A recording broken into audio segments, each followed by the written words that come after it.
ఇప్పుడు మీరు అంటే ఐపీఎస్‌గా చేశారు కదండీ! అంటే ఆల్‌మోస్ట్ మీకు కంప్లీట్‌గా మీదంతా మహారాష్ట్ర కేడర్‌లో నడిచిందండి? 21 ఆంధ్రాలో ఏమైనా జరిగిందండి? 21 సంవత్సరాలు నేను రెగ్యులర్ పోలీస్ యూనిఫామ్ పోలీస్గా మహారాష్ట్రలో చేశాను. ఓకే. 7 సంవత్సరాలు ఇక్కడ సిబిఐలో చేశాను. ఆ. ఆంధ్రప్రదేశ్, కర్ణాటక. సరే యూనిఫామ్ పోలీస్‌గా ఉండేటప్పుడు అంటే ఎలక్షనీరింగ్‌లో ఇలాంటి సంఘటనలు ఏమైనా మహారాష్ట్రలో అంటే ఎలక్షన్ టైంలో మీరు ఎక్కడో దగ్గర పనిచేసి ఉంటారు కదండీ! అలాంటి సమయంలో ఇలాంటి సంఘటనలు ఏమైనా జరిగిన సూచనలు ఏమైనా ఎగ్జాంపుల్స్ ఏమైనా ఉన్నాయండి? ఎలక్షన్ కమిషన్ టైంలో యాక్చువల్గా ఒక ప్రదేశం నుంచి నన్ను ఎలక్షన్స్ రాబోయే తరుణంలో నన్ను ట్రాన్స్ఫర్ చేసింది రూలింగ్ పార్టీ. అక్కడ ఉన్నవాళ్ళు ఎలక్షన్ కమిషన్ నా ట్రాన్స్ఫర్ క్యాన్సిల్ చేసి నన్ను ట్రాన్స్ఫర్ చేయలేదు, అయిన ట్రాన్స్ఫర్ క్యాన్సిల్ చేసింది ఎలక్షన్ కమిషన్. ఓకే. ఎస్, ఈ ఆఫీసర్ ఇక్కడ ఉండాలి అని చెప్పేసి వాళ్ళు క్యాన్సిల్ చేశారు. నేను నాందేడ్లో పనిచేస్తున్నప్పుడు నాందేడ్ నుంచి అకోలాకి షిఫ్ట్ చేశారు నన్ను. ఎవరు? గవర్నమెంట్. కానీ ఎలక్షన్ కమిషన్ ఈ ట్రాన్స్ఫర్ క్యాన్సిల్ చేయాలని చెప్పి నన్ను మళ్ళీ అక్కడికే పెట్టారు వాళ్ళు. సో ఏంటంటే ఎప్పుడు కూడా నిష్పక్షపాతంగా మనం చేయాలి అన్నది నా కాన్సెప్ట్. ఎక్కడున్నా కూడా నిష్పక్షపాతంగా జరగాలి. ఏ పార్టీని కూడా మనం సపోర్ట్ చేయకూడదు. ఫర్ ఎగ్జాంపుల్ ఒక లైవ్ ఎగ్జాంపుల్ నేను చెప్తాను. ఎలక్షన్లు జరుగుతున్నాయి, కోడ్ ఆఫ్ కాండక్ట్ వచ్చింది. నేను ఒక జిల్లాలో నాందేడ్లోనే కలెక్టర్, ఎస్పీ మేమిద్దరం పనిచేసాము. సో అక్కడ శరద్ పవార్ గారు వచ్చారు అప్పుడు. ఓకే. అప్పుడు ఏమన్నారంటే, కలెక్టర్ గారు నాకు శరద్ పవార్ గారు బాగా పరిచయము, మనం వెళ్ళి కలుద్దామంటే నేను రానన్నాను. నేను ఎస్పీగా ఉన్నాను అక్కడ. ఎందుకంటే ఇప్పుడు ఎలక్షన్ జరుగుతోంది, ఆయన ఒక పార్టీ యొక్క అధినేత, ఆయన్ని వెళ్ళి మనం కలవాల్సిన అవసరం లేదు. ఎందుకంటే ఎలక్షన్స్ జరుగుతున్నప్పుడు మనం విడిగా కావాలంటే మీకు తెలిసింటే మీరు వెళ్ళి కలవండి, there is no problem. But election జరుగుతున్నప్పుడు మీరు వెళ్ళి కలవకండి అని నేను ఆయనకి చెప్పాను. ఆయన కూడా వినకుండా ఆయన వెళ్ళి కలిసి మళ్ళీ సాయంత్రం నాకు ఫోన్ చేశాడు, మీ ఆఫీస్కి రావాలి నేను అన్నాడు. రండి అన్నాను.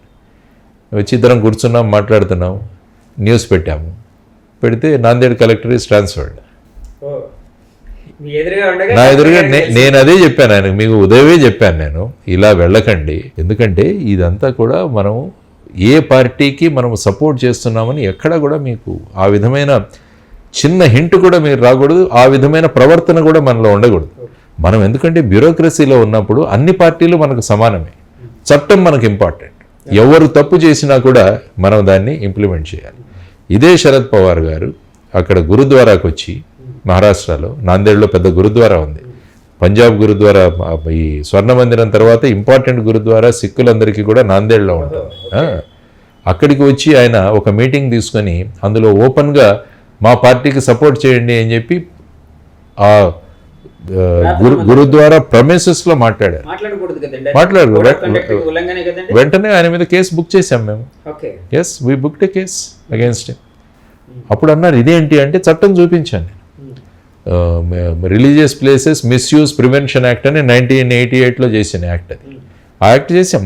ఏ మందిరాల్లో కానీ ఏ విధమైన ధార్మిక స్థలాల్లో కానీ ఎటువంటి రాజకీయ ప్రయోజనాలకి ఉపయోగించకూడదని ఆ చట్టంలో బుక్ చేసాం కేసు. అంటే చట్టం తన పని చేసుకుంటూ పోవాలన్నదే మా కాన్సెప్ట్ ఎప్పుడు కూడా.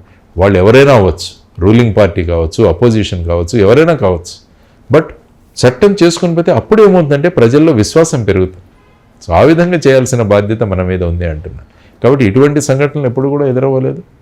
ఎప్పుడు కూడా ఇంటెలిజెన్స్ కలెక్ట్ చేసుకుని ఎవరు మిస్చీఫ్ మేకర్ అని చెప్పేసి వాళ్ళ మీద ప్రివెంటివ్ యాక్షన్ చేస్తూ ఇవన్నీ కూడా తీసుకొచ్చాం. ఎప్పుడు కూడా పోల్ వైలెన్స్ అన్నది ఎక్కడా కూడా నేను చేస్తున్నాను. ఎందుకంటే గడ్చిరోలిలో నేను పనిచేశాను ఎస్పీగా, నక్సల్ ప్రాంతంలో. ఆ ప్రాంతంలో నక్సలైట్లు ఎలక్షన్ బాయ్కాట్ చేయాలని కాల్ ఇచ్చారు. మేము ఎలక్షన్ కమిషన్కి చెప్పి ఓటు యొక్క ప్రాధాన్యత ఏంటంటే ఆపరేషన్ విశ్వాసాన్ని మేము ఒకటి మొదలుపెట్టాం. మా పోలీసులు ప్రతి గ్రామానికి వెళ్ళి ప్రజలలో మీ ఓటు యొక్క ప్రభావం ఏంటి, ఏ పార్టీకి ఏమని మేము ఎప్పుడు మాట్లాడలేదు, విశ్వాసం కల్పించి వీఆర్ దేర్ ఆపరేషన్ విశ్వాస్.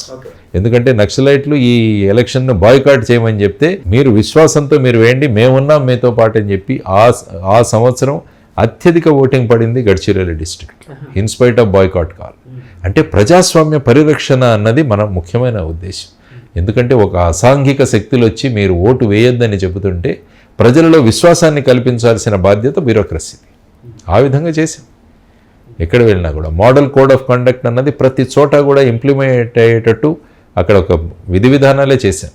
ఈసారి ఇక్కడ మన చీఫ్ ఎలక్టరల్ ఆఫీసర్ గారు కూడా అది పంపించాను. నేను మహారాష్ట్రలో ఒక బుక్లెట్ తయారు చేశాను. అంటే ఏమవుతుందంటే సాధారణంగా ఒక ప్రాంతంలో కొంతమంది అధికారులు ఒక రకంగా దాన్ని భావిస్తారు, ఇంకొక ప్రాంతంలో యూనిఫామిటీ ఉండదు.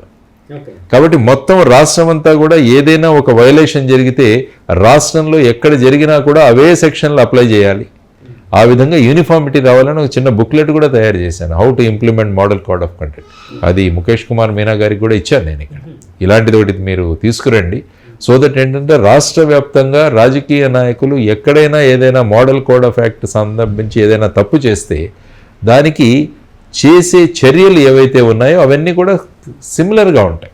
లేకుంటే ఒక రాష్ట్రం ఒక జిల్లాలో ఒక రకంగా ఇంకొక జిల్లాలో ఇంకొక రకంగా చేస్తే ఏమవుతుందంటే రాజకీయ నాయకులు కంప్లైంట్ చేస్తారు, ఈ ఎస్పీ చూడండి వీరు ఈ పార్టీ కొమ్ము కాస్తున్నారు, ఈ పక్షం చేసినా కూడా ఏం చేయలేదు, మరి ఈ జిల్లాకు వచ్చేసరికి ఈ విధంగా యాక్షన్ తీసుకున్నారు అనకుండా యూనిఫార్మిటీగా రావాలన్నది అక్కడ మేము చేసుకున్నది. నా బుక్లెట్ అక్కడ మహారాష్ట్రలో చాలా ఫేమస్, మొత్తం అన్ని డిస్ట్రిక్ట్స్కి సర్క్యులేట్ అయింది. అవునా సార్? ఓకే. అదే పుస్తకాన్ని నేను ఇక్కడ కూడా ఇవ్వడం జరిగింది, ఇలాంటిది మీరు తీసుకురండి తీసుకున్నారు. నాకు పంపించండి, మేము ఇంప్లిమెంట్ చేస్తామని పంపించాను. అది కాబట్టి నేను నన్ను రిక్వెస్ట్ చేసింది అంతా కూడా, ఎందుకంటే రాష్ట్రం అన్నది మోడల్ కోడ్ ఆఫ్ కండక్ట్ ఇంప్లిమెంటేషన్లో కరెక్ట్గా ఉందని వస్తే రాష్ట్రానికి పేరు వస్తుంది. ఎలక్షన్ కమిషన్ ఆఫ్ ఇండియా కూడా అనుకుంటుంది కదా ఈ రాష్ట్రంలో అన్నీ చక్కగా అమలు అవుతున్నాయని. సో అది ఎప్పుడు చూసినా కూడా your state should be important. Me individual కాదు, మీ ఇండివిజువల్ పార్టీ కాదు, రాష్ట్రం బాగుండాలి. రాష్ట్రం యొక్క పేరు ప్రతి చోట కూడా విశిష్టంగా అందరూ మాట్లాడుకోగలగాలి. ఆ కాన్సెప్ట్స్తో వచ్చిన వాళ్ళం మేము. కాబట్టి ఎన్నికలు అయిన తర్వాత, కౌంటింగ్ అయిన తర్వాత కూడా అన్ని రాజకీయ పక్షాలకు నేను చేస్తున్న విన్నపం అది, 10 సంవత్సరాలు పోగొట్టుకున్నాం, ఈ 5 సంవత్సరాలు మనం వాడదాం, అందరం కలిసి ఒక జట్టుగా పనిచేద్దాం, ఒక టీమ్గా పనిచేద్దాం, రాష్ట్రానికి పునర్వైభవాన్ని తీసుకొద్దాం మనం అందరం కూడా అన్నది నా ప్రగాఢమైన కోరిక. సార్ ఇప్పుడు గురజాల, తిరుపతి ఇలాంటి చోట్ల ఈ వైలెన్స్ కారణమైన వ్యక్తులు, అంటే పార్టీల కోసం నేను మాట్లాడలేదు, ఈ పార్టీ ఆ పార్టీ కాదు, ఆ వ్యక్తులు ఎవరైతే ఉన్నారో వాళ్ళకి ఎలాంటి శిక్షలు విధించాలంటారు? నేరం నిరూపణ అయితే నేర నిరూపణ ఇప్పుడు ఏం చేయాలంటే ఈ ఎలక్షన్ కాలంలో జరిగిన చట్టాలన్నిటి కూడా ఇమీడియట్గా మీరు స్పెషల్ కోర్ట్స్ ద్వారా వాటిని పరిష్కరించండి. అంటే ఇన్వెస్టిగేషన్ త్వరగా జరగాలి, ఛార్జ్షీట్లు వేయాలి, ఆ తర్వాత ఎలక్షన్ టైంలో జరిగిన అఫెన్సెస్ అన్నిటికీ కూడా స్పెషల్ కోర్టు పెట్టి అవిదే చేసి ఒక 6 నెలల్లో ఎవరైతే నిందితులు ఉన్నారో వాళ్ళందరికీ కూడా శిక్షలు పడాలి. అప్పుడు ఏమవుతుందంటే ఒక భయం వస్తుంది. లేకుంటే మళ్ళీ మామూలే ఎఫ్ఐఆర్, మామూలే ఛార్జ్షీటు, మళ్ళీ 10-15 సంవత్సరాల తర్వాత ఈ కేసు వస్తుందంటే మళ్ళీ ఇందులో 3 ఎలక్షన్లు అయిపోతాయి. కాబట్టి ఏమొస్తుంది, ఈ ఎలక్షన్లో చేసాము ఏమీ కాలేదు అన్న ధోరణి వస్తుంది. కాబట్టి ఎప్పుడైనా ఒక ప్రాబ్లం ఉంటే, ఫర్ ఎగ్జాంపుల్ ఎక్కడైనా ఒక క్యాన్సర్ ఎలిమెంట్ ఉంటే మన శస్త్రక్రియతో క్యాన్సర్ ఎలిమెంట్ని తీసేయాలి. దాన్ని అలౌ చేస్తే ఏమవుతుందంటే మొత్తం బాడీ అంతా కూడా అది ప్రభావం చూపుతుంది. ఇది కూడా అలాంటిది.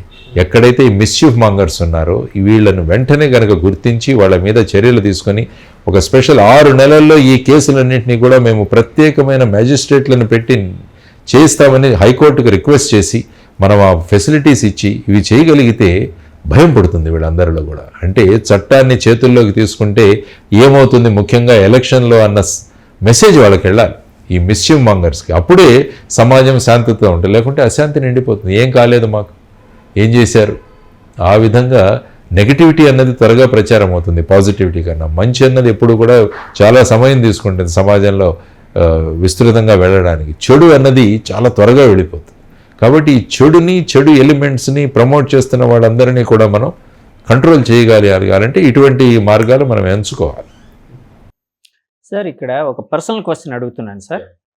అంటే యాక్చువల్గా ఇప్పుడు జయభారతి పార్టీ పెట్టారు, మీ ఆశయాలను తీసుకుని వెళ్తున్నారు జనాల్లోకి. కానీ జేడి లక్ష్మీనారాయణ గారు ఎప్పుడు ఒక సెంట్రిక్ పర్సన్గా అంటే టాప్ లీడర్గా ఉండాలనుకున్నారు, నెంబర్ 1 పొజిషన్లో ఉండాలనుకున్నారు. దానివల్లనే పవన్ కళ్యాణ్ గారితో విభేదించి బయటకు వచ్చేశారు. ఇందాక కూడా నేను వస్తూ ఉంటే ఒక కుర్రాడు, అంటే ఫస్ట్ టైం ఓటరు నాతో అన్నమాట, జేడి లక్ష్మీనారాయణ గారు ఆ పార్టీలో ఉండుంటే ఇప్పుడు వైజాగ్ ఎంపీ అయ్యేవారు అని అన్నాడు నాతో ఒక కుర్రాడు ఇందాక. సో కాదు, అట్లాగేమైనా ఉందా, మీరు అంటే నెంబర్ 1 ప్లేస్లో నేను ఉండాలి, సో ఇద్దరు నెంబర్ 1 ప్లేస్లో ఉండడం వల్ల అక్కడ ఫిట్ కాకపోవడం వల్ల బయటకు రావడం జరిగిందా? నేను ఎప్పుడు కూడా రాష్ట్రం నెంబర్ 1గా ఉండాలని కోరుకుంటాను, నేను నెంబర్ 1గా ఉండడం కాదు. దానికోసం ఏంటంటే నిర్దిష్టమైన ఐడియాలు మనకు ఉంటాయి. ఆ ఐడియాలను అమలు చేయాలి అంటే ఏమవుతుందంటే మనకు ఆ విధమైన వాతావరణం కావాలి. నేను ఇప్పుడు అదే అంటున్నాను, ఈవెన్ ఎన్నికల్లో రిజల్ట్స్ వచ్చిన తర్వాత కూడా అందరం కలిసి పనిచేద్దామని నేను అంటున్నాను, కానీ నా మాటే నెగ్గాలి అని నేను అనట్లేదు. ఇప్పుడు అందరం కలిసి పనిచేసి రాష్ట్రాన్ని నెంబర్ 1లో పెడదామని అనుకుంటాను. ఎందుకంటే నేను సుస్పష్టంగా నా భావాలను వ్యక్తం చేసే వ్యక్తి. కానీ రాజకీయ పార్టీల్లో ఎలాగుంటుందంటే ఆ విధంగా సుస్పష్టంగా అభిప్రాయాలు వ్యక్తం చేసే వాళ్ళకి పెద్ద నాకు నచ్చకపోవచ్చు చాలా చోట్ల. ఈ పర్టికులర్ కేసులో నేను చెప్పట్లేదు, జనసేన గురించి నేను మాట్లాడట్లేదు, కానీ మిగతా పార్టీల్లో కూడా ఎక్కడైనా చూడండి ఒక డిసెంట్ వాయిస్ ఎక్కడైనా ఉంటుందా? ఇప్పుడు ప్రస్తుత పార్టీ తీసుకుంటే, ప్రస్తుత ప్రభుత్వం తీసుకుంటే ఎమ్మెల్యేలకు వాళ్లకు 2 సంవత్సరాలకు 3 సంవత్సరాలకే ముఖ్యమంత్రితో కలిసే అవకాశం కూడా లేదని విన్నాను నేను. ఇంకా అభిప్రాయాలు వ్యక్తం చేసేది ఏముంది? వన్ వే కమ్యూనికేషన్, అటు నుంచి ఇస్తే వినడమే. కానీ యాక్చువల్గా నేను అనేది ఏంటంటే ప్రజాస్వామ్యంలో చర్చలు జరగాలంటాను నేను. ప్రతి విషయం మీద చర్చ జరగాలి, ప్రతి ఒక్కరూ వాళ్ళ అభిప్రాయాన్ని వ్యక్తం చేయగలగాలి. ఎప్పుడైతే ఇతర వ్యక్తి యొక్క అభిప్రాయం నాకన్నా మంచిదనిపిస్తే దాన్ని యాక్సెప్ట్ చేసుకునే పెద్ద మనసు కూడా ఉండాలి అందరికీ. అయ్యో వీరికి ఎక్కువ తెలిసే అన్నది సాధారణంగా ఏంటంటే పొలిటికల్ పార్టీల్లో ఎవరైనా ఎదుగుతుంటే వాళ్ళని నొక్కేదానికి ప్రయత్నం చేస్తుంటారు. ఎందుకంటే ఎప్పుడు కూడా లీడర్షిప్ ఎప్పుడు కూడా ఫాలోవర్స్ ఎక్కువ కావాలనుకుంటారు, కానీ లీడర్స్ ఎక్కువ కావాలని కోరుకోరు పార్టీలో. అందుకనే అన్నాను, మంచి లీడర్కి మీడియాకర్ లీడర్కి తేడా ఏంటంటే మంచి లీడర్ ఎప్పుడు కూడా మిగతా వాళ్ళను తన స్థాయికి తీసుకురావడానికి ప్రయత్నిస్తాడు. మీడియాకర్ కానీ ఈ పూర్ లీడర్స్ ఏమంటారంటే ఎవరు ఎదగకూడదు, మనం ఏం చెప్తే అది ఫాలో అవ్వాలి అని అంటారు. మోనోపలి ఉండకూడదు, అది చాలా పార్టీల్లో మనం చూస్తున్నాం. సో ఆ విధంగా ఉండకూడదు. ఎప్పుడు కూడా పార్టీ నాయకులు ఎప్పుడు కూడా స్వతంత్ర గొంతుకలని, స్వతంత్ర ఆలోచనని మనం తీసుకొచ్చి బ్రాడ్ మైండెడ్గా అందరినీ ఆలోచించగలం. సార్, ఇలాంటి ఆలోచన ధోరణి ఎక్కువగా ఈ ప్రాంతీయ పార్టీలోనే ఉంది కదండి. అంటే జాతీయ పార్టీలో ఉండదేమో అండి, ఉంటుందా అండి అక్కడ కూడా? జాతీయ పార్టీలు కూడా నాయకత్వం ఎలా ఉంది అన్న దాని మీద ఆధారపడి ఉంటుంది. ఫర్ ఎగ్జాంపుల్ ప్రస్తుతం ఉన్న భారతీయ జనతా పార్టీ తీసుకుంటే 2 వ్యక్తులే శాసిస్తున్నారు మొత్తం మీద. మొత్తం దేశ రాజకీయాలని ఆ పార్టీలో వీళ్ళిద్దరి పేర్లే వినపడతాయి. మోడీ గారు, అమిత్ షా గారి పేర్లే వినపడతాయి, మిగతా వాళ్ళ పేర్లు వినపడలేదు. అదే మీరు ఇక్కడ చూసుకుంటే కాంగ్రెస్లో చూసుకుంటే కొంతమంది లీడర్స్ కనపడతారు. సోనియా గాంధీ గారు కావచ్చు, రాహుల్ గాంధీ గారు కావచ్చు, మల్లికార్జున ఖార్గే కావచ్చు, కేసీ వేణుగోపాల్ గారు కావచ్చు, కొప్పుల రాజు గారు కావచ్చు, ఇలా రకరకాల కమిటీల్లో ఉన్న వాళ్ళ పేర్లు అక్కడక్కడ వినపడుతుంటాయి. అప్పట్లో అనేవారు కదా సార్, కాంగ్రెస్ పార్టీలో రాష్ట్ర వ్యాప్తంగా ఎలక్షన్ నడిస్తే ప్రతి ఒక్కరు సీఎం క్యాండిడేట్ అని. అంతే కదా. ఇప్పుడు చూసుకుంటే తెలంగాణలో కూడా ఏమైంది, ఎంతమంది సీఎం క్యాండిడేట్లు ఎమర్జ్ అయ్యారు అక్కడ. కానీ ఇక్కడ అలా కాదు కదా, నేను సీఎంగానే వస్తానంటారు అసెంబ్లీకి. అంటే ఇట్స్ ఆల్ రివాల్వ్స్ అరౌండ్ 1%. అంతే కదా, ఆయన అదే అన్నారు కదా, నేను మళ్ళా అసెంబ్లీలోకి ముఖ్యమంత్రిగానే అడుగు పెడతానన్నారు ఆయన. అంటే ఏమవుతుందంటే ఒక వ్యక్తి మీద నడుస్తుంది, ఇంకొక వేరే ఆల్టర్నేటివ్ అంటే ఏమవుతుందంటే బేసిక్గా ఏంటంటే మనం అన్ని కూడా వన్ మ్యాన్ చుట్టూ తిరిగే పార్టీలు ఇవన్నీ కూడా. అంటే ఆ వ్యక్తి ఏం చెప్తారు, వ్యక్తి పూజ అన్నది. అందుకనే డాక్టర్ బాబాసాహెబ్ అంబేద్కర్ గారు అప్పుడు చెప్పిన విషయం, వ్యక్తి పూజ రాజకీయాల్లోకి వస్తే అది నిరంకుశ తత్వానికి దారి తీస్తుంది అన్నది మనం గమనించాలి. దాని నుంచి చాలా జాగ్రత్తగా ఉండాలన్నారు. సో ఇంటర్నల్గా మీరు పార్టీల్లోనే ప్రజాస్వామ్యం ఉండాలి కదా. ప్రజాస్వామ్యం అంటే అందరూ కలిసి చర్చించే విధంగా ఉండాలి కదా. సో ఆ విధంగా ఆ కుర్రవాడు అడిగిన ప్రశ్నకు నేను ఆ పార్టీ గురించి నేను మాట్లాడలేదు, కానీ ఇన్ జనరల్ పార్టీల గురించి మాట్లాడుతున్నాను. నేను ఎందుకు బయటకు వచ్చేసాను అన్నది కూడా నేను స్పష్టంగా ఇంతకుముందే చెప్పాను. మనం ఫుల్ ఫ్లెడ్జ్డ్గా మనం వెళ్ళాలన్న కాన్సెప్ట్తో ఉండేవాడిని నేను అప్పుడు అక్కడ. సో అక్కడ ఆ వాతావరణం లేకపోవడం వల్ల బయటకు వచ్చారు, అంతే కదండి. ఆయన అటు వెళ్తాను అన్నారు, ఇటు చేయడం అది కష్టం అవుతుందేమో, నా పార్టీ బలోపేతం అవుదేమో అనుకున్నాను. సార్, ఇప్పుడు జెన్యూన్గా చెప్పండి, ఆయన పవన్ కళ్యాణ్ గారు ఈ ఎలక్షన్లో తనకంటూ ఒక ముద్ర వేసుకున్నారు అని అనుకుంటున్నారా, భావించచ్చా అండి? వాళ్ళ ఓట్ షేరింగ్ పెరిగే అవకాశం ఉందని భావించచ్చా సార్? ఆయన ప్రస్తుతం ఉన్న పరిస్థితుల్లో ఇంకా ఇదే బెస్ట్ ఆప్షన్ అన్నట్టుగా ఆయన నిర్ణయించుకున్నారు. అంటే ప్రస్తుతం ఉన్న రాజకీయ దీంట్లో అలయన్స్ లో కలవడము, కొన్ని సీట్లు తీసుకోవడము, ఆ తర్వాత పార్టీని ఒక ఎందుకంటే 10 సంవత్సరాలైనా కూడా ఒక రిప్రజెంటేషన్ లేదన్నది ఆయన చెప్పారు. ఆయన అదే అన్నారు, మీరు ఇంతమంది వస్తారు కానీ మమ్మల్ని ఎవరిని ఎన్నుకోవట్లేదని కూడా అన్నారు. సో ఆ విధంగా ఒక రిప్రజెంటేషను పార్టీలో 10 సంవత్సరాలుగా పనిచేస్తున్న వాళ్ళకి ఒక సుస్థిరమైన స్థానాన్ని కల్పించడం, సో పార్టీని ఆ విధంగా ముందుకు తీసుకోవడం అన్నది, తర్వాత ఈ 3 పార్టీలు కలవాలన్నది కూడా ఆయన ధోరణి బట్టి ఆయన చేశారు. కాబట్టి రాజకీయాల్లో ఎప్పుడు కూడా స్ట్రాటజీ, కొత్త వ్యూహాలు ఇవన్నీ కూడా వేసుకుంటూ ఆయన వెళ్తారు. కాబట్టి ఆయన ఈసారి ఈ విధమైన వ్యూహం వేసుకుని ఆయన ముందుకు వెళ్తున్నారు. కాదు సార్, నేను అనేది ఈసారి ఓట్ షేరింగ్ పెరిగే అవకాశం ఉందని మీరు భావిస్తున్నారా వాళ్ళకి, ప్రత్యేకంగా జనసేన పార్టీకి? ఎందుకంటే జనసేన ఓన్లీ 21 సీట్లలోనే పోటీ చేస్తారు. కాబట్టి ఏంటంటే ఈ ఓట్ కన్సాలిడేషన్ కోసం తర్వాత మిగతా పార్టీలతో పొత్తు పెట్టుకోవడం వల్ల ఆటోమేటిక్గా ఈ ఓట్ షేరింగ్ అన్నది జరగాలి. ఓట్ షేరింగ్ అన్నది జరుగుతుంది. ఎందుకంటే ఇండివిజువల్ పార్టీగా ఇప్పుడు అవ్వచ్చు, కానీ అదంతా కలిసిన ఓట్ అవుతుంది. ఇప్పుడు రేపు జనసేనకు వచ్చే ఓట్లన్నీ కూడా భారతీయ జనతా పార్టీ, తెలుగుదేశం, జనసేన యొక్క ఓన్ ఓట్, ఇవన్నీ కలిసి పడతాయి. ఇంతకుముందు ఎన్నికల్లో 2019లో పడిన ఓటు జనసేనకు మాత్రమే పడింది. ఆ ఓటు అప్పుడు 7% ఎంతో అన్నారు వాళ్ళు సో అది పెరిగే అవకాశం 5.6%. ఉండొచ్చా సార్? అది పెరిగే అవకాశం ఉంటుంది, డెఫినెట్గా ఉంటుంది. సార్